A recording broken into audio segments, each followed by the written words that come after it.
भागवतामध्ये सुद्धा सांगितलेले ते चांशकाला आपण कृष्णस्तु भगवान स्वयं इंद्रादी व्याकुलम लोकम नडयंती युगे हे म्हणे हे सुखदेव गोस्वामी म्हणे परीक्षित महाराज म्हणे हे जे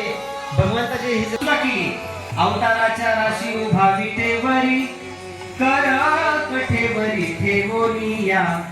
कर कठेवरी ठेवोनिया कर कठेवरी ठेवोनिया ज्यांच्यापासून सर्व अवतार येतात राम अवतार नरसिंह अवतार वामन अवतार कूर्म अवतार सगळे अवतार जे सर्व अवतार होतात भगवंताचे ते सर्व अवतार कुठे येतात म्हणे पांडुरंगापासून येतात म्हणे अवताराच्या राशीत या आणि भगवंत कोण आहेत म्हणे अवतारी आहे कोण आहेत म्हणजे ज्यांच्यापासून अवतार येतात जसे की सुंदर ते ध्यान उभे विठेवरी कर कठेवरी ठेवोनिया तुलसी हार गळा पासे पितांबर बोला आवडे निरंतर हे ध्यान मकर कुंडले प्रतिष्ठानी कंठितो सुमनी विराजित तुकामने माझे हिची सर्व सुख पाही नश्रीमुख आवडीने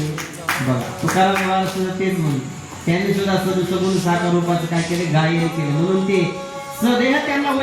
वैकुंठात नेण्यात आलं घेऊन गेले काही मोजकेच लोक वैकुंठात सदैव गेले बरं का एक तुकाराम महाराज एक ध्रुव महाराज आणि आणखी काय मोजकेच लोक वैकुंठात गेले कारण का त्यांनी काय केलं म्हणजे सगुण साकार रूपाचं भगवंताचं भजन केलं हरे कृष्णा कृष्ण कृष्ण हरे हरे हरे राम राम राम हरे आहे तर तो काय करतो जर देव असला तर काहीतरी करत असलं पाहिजे बरोबर ना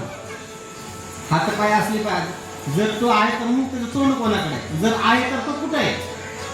आणि जर आहे तर तो काहीतरी करत असला पाहिजे काय करते म्हणजे 3 प्रश्न होते तो पोरांनी म्हणला म्हणे मी महाराज मला उत्तर देतो म्हणे आज तुम्हाला पटेल असं उत्तर देतो पण मी जसं म्हणलं ना तसं तुम्हाला काही गोष्टी करावं लागतील म्हणजे आणि मी पण तुम्हाला काही काउंटर क्वेश्चन करील म्हणे काउंटर क्वेश्चनला काय म्हणतात मराठी परत मग मी तुम्हाला काय प्रतिप्रश्न करील म्हणे तुम्ही पण उत्तर द्यायला पाहिजे म्हणे ठीक आहे म्हणे डन म्हणे तर ते म्हणे पहिला प्रश्न काय म्हणे विचारा म्हणे तुम्ही मला सिरियसली प्रश्न विचारा म्हणे तो पहिला प्रश्न काय होता सांगा देवाचं तोंड वाऱ्याकडे आपली आई आपल्याला माझ्या वेळेची आईला भूक लागली का आई काय तिकडे तोंड करून भूक करायची बरोबर तसं नाही तर मुलगा काय म्हणतो म्हणजे महाराज एक दिवा आणा म्हणजे दिवा काय करा हे मी पण लहान होतो हसलं एवढ्या आता मग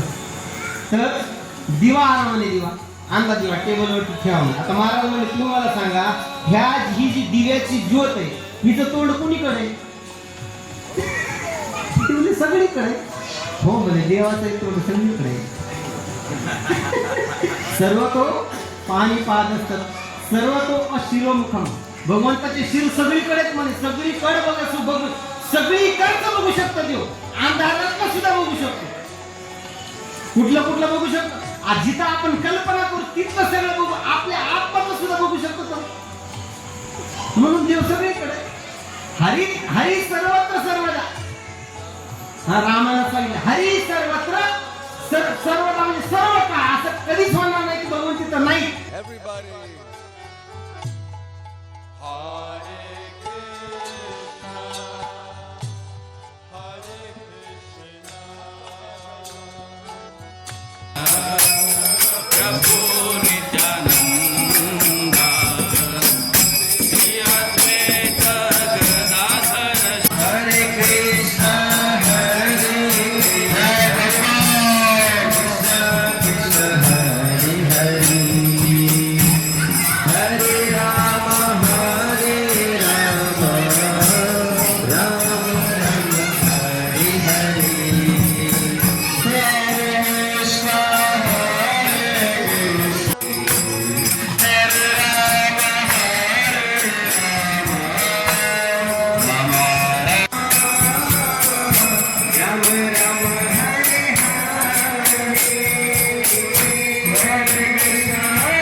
राम